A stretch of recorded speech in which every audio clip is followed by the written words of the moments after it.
श्री परमात्मने नमः। श्रीमद्भगवद्गीता अथ षोडशोऽध्यायः। इस 16वें अध्याय का नाम है दैवासुर संपत्ति विभाग योगो। तो श्री कृष्ण जी कहते हैं, भय का सर्वथा अभाव, अंतःकरण की अत्यंत शुद्धि, ज्ञान के लिए योग में दृढ़ स्थिति और सात्विक दान, इंद्रियों का दमन, यज्ञ, स्वाध्याय, कर्तव्य पालन के लिए कष्ट सहना और शरीर मन वाणी की सरलता, अहिंसा, सत्य भाषण, क्रोध न करना, संसार की कामनाओं का त्याग, अंतःकरण में राग द्वेष जनित हलचल का न होना, चुगली न करना, प्राणियों पर दया करना, सांसारिक विषयों में न ललचाना, अंतःकरण की कोमलता, अकर्तव्य करने में लज्जा, चपलता का अभाव, तेज, क्षमा, धैर्य, शरीर की शुद्धि, वैर भाव का न होना और मान को न चाहना। हे भरतवंशी अर्जुन, ये सभी दैवी संपदा को प्राप्त हुए मनुष्यों के लक्षण हैं। हे पृथानंदन, दंभ करना, घमंड करना और अभिमान करना, क्रोध करना तथा कठोरता रखना और अविवेक का होना भी, ये सभी आसुरी संपदा को प्राप्त हुए मनुष्य के लक्षण हैं। देवी संपत्ति मुक्ति के लिए और आसुरी संपत्ति बंधन के लिए मानी गई है। हे पांडव, तुम देवी संपत्ति को प्राप्त हुए हो, इसलिए तुम चिंता मत करो। इसकी व्याख्या, जीव के एक और भगवान है और एक और संसार है। जब वह भगवान के सन्मुख होता है तब उसमें देवी संपत्ति आती है और जब वह संसार के सन्मुख होता है तब उसमें आसुरी संपत्ति आती है। दूसरों के सुख के लिए कर्म करना अथवा दूसरों का सुख चाहना चेतनता है और अपने सुख के लिए कर्म करना और अपना सुख चाहना जड़ता है। भजन ध्यान भी अपने सुख के लिए, अपने मान आदर के लिए करना जड़ता है। चेतनता की मुख्यता से दैवी संपत्ति आती है और जड़ता की मुख्यता से आसुरी संपत्ति आती है। मूल दोष एक ही है जिससे संपूर्ण आसुरी संपत्ति उत्पन्न होती है और मूल गुण भी एक ही है जिससे संपूर्ण देवी संपत्ति प्रकट होती है। मूल दोष है शरीर संसार की सत्ता और महत्ता स्वीकार करके उससे संबंध जोड़ना और मूल गुण है भगवान की सत्ता और महत्ता स्वीकार करके उनसे संबंध जोड़ना।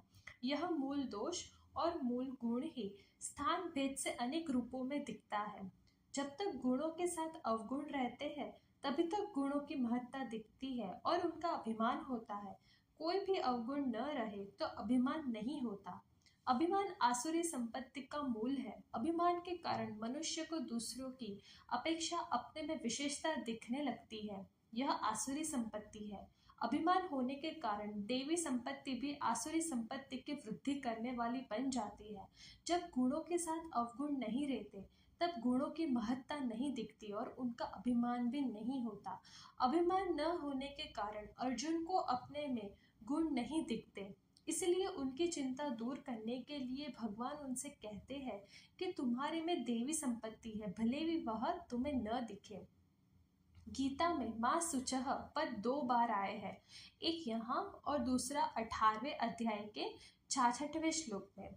यहाँ ये पद साधन के विषय में और 18वें अध्याय में सिद्धि के विषय में चिंता न करने के लिए आए हैं। अतः भक्त को इन दोनों ही विषयों में चिंता नहीं करनी चाहिए। इस श्लोक में 2 तरह के प्राणियों की सृष्टि है, देवी और आसुरी। देवी को तो मैंने विस्तार से कह दिया। हे पार्थ, तुम मुझसे आसुरी को विस्तार से सुनो। आसुरी प्रवृत्ति वाले मनुष्य किसमें प्रवृत्त होना चाहिए और किससे निवृत्त होना चाहिए इसको नहीं जानते और उनमें न तो बाह्य शुद्धि, न श्रेष्ठ आचरण तथा न सत्य पालन ही होता है। इसकी व्याख्या, आसुर मनुष्य केवल अपना सुख आराम, अपना स्वार्थ देखते हैं। जिससे अपने को सुख मिलता दिखे उसी में उनकी प्रवृत्ति होती है और जिससे दुख मिलता दिखे, स्वार्थ सिद्ध होता न दिखे, उसी से उनकी निवृत्ति होती है। वास्तव में प्रवृत्ति और निवृत्ति में शास्त्र ही प्रमाण है, परंतु अपने शरीर और प्राणों में मोह रहने के कारण आसुर मनुष्यों की प्रवृत्ति और निवृत्ति शास्त्र को लेकर नहीं होती। आसुर स्वभाव के कारण वे शास्त्र की बात सुनते ही नहीं और अगर सुन भी ले तो उसे समझ सकते ही नहीं। कभी संत महात्माओं के शास्त्र की बात सुनने पर भी वे उन्हें स्वीकार नहीं करते। वे कहा करते हैं कि संसार असत्य, बिना मर्यादा के और बिना ईश्वर के अपने आप केवल स्त्री पुरुष के संयोग से पैदा हुआ है, इसलिए काम ही इसका कारण है। इसके सिवाय और क्या कारण है, और कारण क्या हो ही सकता है। इस पूर्वोक्त नास्तिक दृष्टि का आश्रय लेने वाले जो मनुष्य अपने नित्य स्वरूप को नहीं मानते, उनकी बुद्धि तुच्छ है। जो उग्र कर्म करने वाले और संसार के शत्रु है, उन मनुष्यों की सामर्थ्य का उपयोग जगत का नाश करने के लिए ही होता है। कभी पूरी न होने वाली कामनाओं का आश्रय लेकर दंभ, अभिमान और मद में चूर रहने वाले तथा अपवित्र व्रत धारण करने वाले मनुष्य मोह के कारण दुराग्रहों को धारण करके संसार में विचरते रहते हैं। वे मृत्यु पर्यंत रहने वाली अपार चिंताओं का आश्रय लेने वाले, पदार्थों का संग्रह और उनका भोग करने में ही लगे रहने वाले और जो कुछ है वह इतना ही है ऐसा निश्चय करने वाले होते हैं। वे आशाओं की सैकड़ों फांसियों से बंधे हुए मनुष्य काम क्रोध के परायण होकर पदार्थों का भोग करने के लिए अन्याय पूर्वक धन संचय करने की चेष्टा करते रहते हैं। इसकी व्याख्या: जब तक मनुष्य का संबंध शरीर संसार के साथ रहता है, तब तक उसकी कामनाओं का अंत नहीं होता। दूसरे अध्याय के 41वें श्लोक में भी आया है कि अव्यवसायी मनुष्यों की बुद्धियां अनंत और बहुशाखाओं वाली होती है, कारण कि उन्होंने अविनाशी तत्व से विमुख होकर नाशवान को सत्ता और महत्ता दे दी तथा उसके साथ अपना संबंध जोड़ लिया।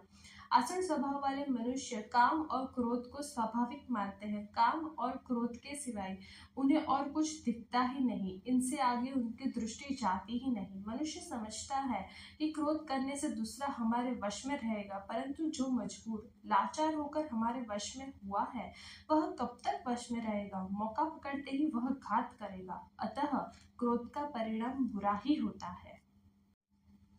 वे इस प्रकार के मनोरथ किया करते हैं कि इतनी वस्तुएं तो हमने आज प्राप्त कर ली और अब इस मनोरथ को प्राप्त कर लेंगे।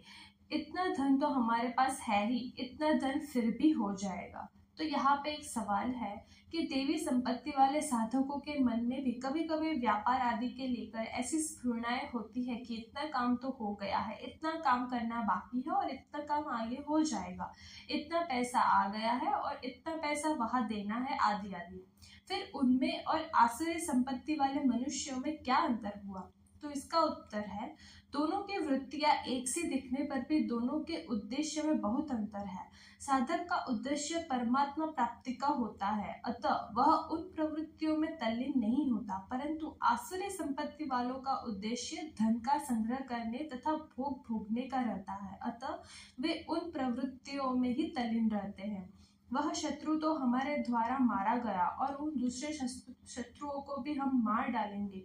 हम ईश्वर है, हम भोग भोगने वाले हैं, हम सिद्ध है, हम बड़े बलवान और सुखी है, हम धनवान है, बहुत से मनुष्य हमारे पास है, हमारे समान दूसरा कौन है। हम खूब यज्ञ करेंगे, खूब दान देंगे और मौज करेंगे। इस तरह वे अज्ञान से मोहित रहते हैं। कामनाओं के कारण तरह तरह से भ्रमित चित्त वाले, मोह जाल में अच्छी तरह से फंसे हुए तथा पदार्थों और भोगों में अत्यंत आसक्त रहने वाले मनुष्य भयंकर नरकों में गिरते हैं। इसकी व्याख्या: ऊंचे लोकों की अथवा नरकों की प्राप्ति होने में क्रिया और पदार्थ कारण नहीं है, प्रत्युत भीतर का भाव कारण है। जैसा भाव होता है वैसे ही क्रिया अपने आप होती है। इसलिए भगवान ने आसुर मनुष्यों के भावों, मनोरथ आदि का वर्णन किया। अब आगे के श्लोक में आता है कि अपने को सबसे अधिक पूज्य मानने वाले, अकड़ दिखाने वाले तथा धन और मान के मद में चूर रहने वाले वे मनुष्य दम से अविधि पूर्वक नाम मात्र के यज्ञों से यजन करते हैं। इसकी व्याख्या: आसुर स्वभाव वाले मनुष्य दूसरों से प्रतिस्पर्धा रखते हैं और इसलिए यज्ञ करते हैं कि दूसरों की अपेक्षा हम में कोई कमी न रह जाए, अर्थात कोई हमें यज्ञ करने वालों की अपेक्षा नीचा न मान ले। वे लोगों में केवल अपनी प्रसिद्धि करने के लिए यज्ञ करते हैं, फल पर विश्वास नहीं रखते। दूसरा व्यक्ति यज्ञ करता है तो वे ऐसे समझते हैं कि वह भी अपनी प्रसिद्धि के लिए ही यज्ञ करता है। ईश्वर और परलोक पर विश्वास न होने के कारण उनकी दृष्टि विधि पर नहीं रहती। विधि का विचार वही करते हैं जो ईश्वर और परलोक को मानते हैं कि अमुक कर्म करेंगे तो उसका अमुक फल मिलेगा। असुर मनुष्यों की चेष्टाएं प्रायः दिखावटी होती है, परंतु उनके भीतर यह अभिमान होता है कि हम दूसरों से भी बढ़िया यज्ञ करेंगे। उनमें अपनी जानकारी का भी अभिमान होता है कि हम समझदार हैं, दूसरे सब मूर्ख हैं, समझते नहीं। वास्तव में उनमें कोरी मूर्खता भरी होती है। भगवान आगे कहते हैं, वे अहंकार, हठ, घमंड, कामना और क्रोध का आश्रय लेने वाले मनुष्य अपने और दूसरों के शरीर में रहने वाले मुझ अंतर्यामी के साथ द्वेष करते हैं तथा मेरे और दूसरों के गुणों में दोष दृष्टि रखते हैं। इसकी व्याख्या, आसुरी प्रवृत्ति वाले मनुष्य अपनी जिद पर अड़े रहते हैं और अपनी बात को ही सच्ची मानते हैं। यह सिद्धांत है कि जो खुद दुखी होता है वही दूसरों को दुख देता है। असुर मनुष्य खुद दुखी रहते हैं, इसलिए वे दूसरों को भी दुख देते हैं। उन्हें कहीं भी गुण नहीं दिखता, प्रत्युत दोष ही दोष दिखते हैं। उनकी ऐसी मान्यता होती है कि सब अच्छाई हम में ही है। उन्हें संसार में कोई अच्छा आदमी दिखता ही नहीं है। आगे भगवान कहते हैं कि उन द्वेष करने वाले, क्रूर स्वभाव वाले और संसार में महान, नीच, अपवित्र मनुष्यों को मैं बार बार आसुरी योनि में ही गिराता हूँ। इसकी व्याख्या, भगवान का क्रूर, निर्दयी आसुर मनुष्यों में भी अपनापन है। भगवान उनको पराया नहीं समझते, अपना द्वेषी वैरी नहीं समझते, प्रत्युत अपना ही समझते हैं। जैसे हितैषी अध्यापक विद्यार्थियों पर शासन करके उनकी ताड़ना करके पढ़ाते हैं जिससे वे विद्वान बन जाए, उन्नत बन जाए, ऐसे ही जो मनुष्य भगवान को नहीं मानते, उनका खंडन करते हैं, उनको भगवान आसुरी योनियों में गिराते हैं जिससे उनके किए हुए पाप दूर हो जाए और वे शुद्ध निर्मल बनकर अपना कल्याण कर ले। हे कुंती नंदन, वे मूढ़ मनुष्य मुझे प्राप्त न करके ही जन्म जन्मांतर में आसुरी योनियों को प्राप्त होते, फिर उससे भी अधिक अधम गति में अर्थात भयंकर नरकों में चले जाते हैं। इसकी व्याख्या, यहाँ माम प्राप्त्यैव अर्थात मुझे प्राप्त न करके, इस पद से भगवान मानो पश्चाताप के साथ कहते हैं कि मैंने अत्यंत कृपा करके जीवों को मनुष्य शरीर देकर उन्हें अपने उद्धार का अवसर दिया था और यह विश्वास किया कि ये अपना उद्धार अवश्य कर लेंगे, परंतु ये निराधम इतने मूढ़ और विश्वासघाती निकले कि जिस मनुष्य जन्म से मेरी प्राप्ति करनी थी उससे मेरी प्राप्ति न करके उल्टे अधम गति में चले गए। काम, क्रोध और लोभ, ये 3 प्रकार के नरक के दरवाजे जीवात्मा का पतन करने वाले हैं, इसलिए इन तीनों का त्याग कर देना चाहिए। इसकी व्याख्या, भोग की इच्छा को लेकर काम तथा संग्रह की इच्छा को लेकर लोभ आता है और इन दोनों में बाधा पड़ने पर क्रोध आता है। ये तीनों ही आसुरी संपत्ति के मूल है। सब पाप इन तीनों से ही होते हैं। हे कुंती नंदन, इन नरक के तीनों दरवाजों से रहित हुआ जो मनुष्य अपने कल्याण का आचरण करता है वह उससे परम गति को प्राप्त हो जाता है। इसकी व्याख्या, काम, क्रोध, लोभ से रहित होने का तात्पर्य है इनके त्याग का उद्देश्य रखना, उनके वश में न होना। काम से, क्रोध से अथवा लोभ से किया गया शुभ कर्म भी कल्याणकारक नहीं होता, इसलिए इनके त्याग की तरफ विशेष ध्यान देना चाहिए। काम, क्रोध, लोभ को पकड़े रहने से कल्याण का आचरण, जप, ध्यान आदि करने पर भी कल्याण नहीं होता, क्योंकि ये संपूर्ण पापों के कारण तथा संपूर्ण अच्छे गुणों का भक्षण करने वाले हैं। जो मनुष्य शास्त्र विधि को छोड़कर अपनी इच्छा से मनमाना आचरण करते हैं वह न सिद्धि, न अंतःकरण की शुद्धि को, न सुख शांति को और न परम गति को ही प्राप्त होते हैं। इसकी व्याख्या, जैसे रोगी अपनी दृष्टि से तो कुपथ्य का त्याग और पथ्य का सेवन करता है, यहाँ पे कुपथ्य यानी उसके स्वास्थ्य के लिए हितकर वस्तुएं न हो और पथ्य का अर्थ है जो उसके स्वास्थ्य के लिए हितकर हो। तो यहाँ पे आया है, जैसे रोगी अपनी दृष्टि से तो कुपथ्य का त्याग और पथ्य का सेवन करता है पर वह आसक्ति वश कुपथ्य ले लेता है जिससे उसका रोग और अधिक बढ़ जाता है, ऐसे ही आसुर मनुष्य अपनी दृष्टि से तो अच्छा काम करते हैं पर भीतर में काम, क्रोध और लोभ रहने के कारण वे शास्त्र विधि की अवहेलना करके मनमाने ढंग से काम करने लग जाते हैं, जिससे वे अधोगति को चले जाते हैं। वे अभिमान के कारण अपने को सिद्ध और सुखी मानते हैं, पर वास्तव में वे न सिद्ध होते हैं न सुखी। उनके भीतर अभिमान और द्वेष की अग्नि जलती रहती है।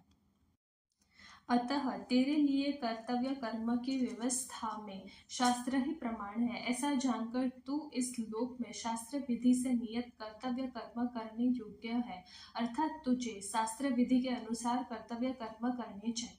इसकी व्याख्या 7वें श्लोक में भगवान ने कहा था कि आसुर स्वभाव वाले मनुष्य कर्तव्य अकर्तव्य को नहीं जानते। यहाँ भगवान बताते हैं कि वह आसुर स्वभाव शास्त्र के अनुसार आचरण करने से ही मिटेगा। तो यहाँ एक सवाल आता है कि जो शास्त्र पढ़े हुए ही नहीं है, उन्हें कर्तव्य का ज्ञान कैसे होगा? तो इसका जवाब है, यदि उनका अपने कल्याण का उद्देश्य होगा तो अपने कर्तव्य का ज्ञान स्वतः होगा, क्योंकि आवश्यकता आविष्कार की जननी है। यदि अपने कल्याण का उद्देश्य नहीं होगा तो शास्त्र पढ़ने पर भी कर्तव्य का ज्ञान नहीं होगा, उल्टे अज्ञान बढ़ेगा कि हम अधिक जानते हैं। जिनके आचरण शास्त्र के अनुसार होते हैं, ऐसे संत महापुरुषों के आचरणों और वचनों के अनुसार चलना भी शास्त्र के अनुसार ही चलना है। वास्तव में देखा जाए तो जो महापुरुष परमात्मा तत्वों को प्राप्त हुए हैं, उनके आचरणों, आदर्शों, भावों आदि से ही शास्त्र बनते हैं। इतिहास के आधार पर सत्य का निर्णय नहीं हो सकता, कारण कि उस समय समाज की क्या परिस्थिति थी और किसने किस परिस्थिति में क्या किया और क्यों किया, किस परिस्थिति में क्या कहा और क्यों कहा, इसका पूरा पता नहीं लग सकता। इसलिए इतिहास में आई अच्छी बातों से मार्गदर्शन तो हो सकता है, पर सत्य का निर्णय शास्त्र के विधि निषेध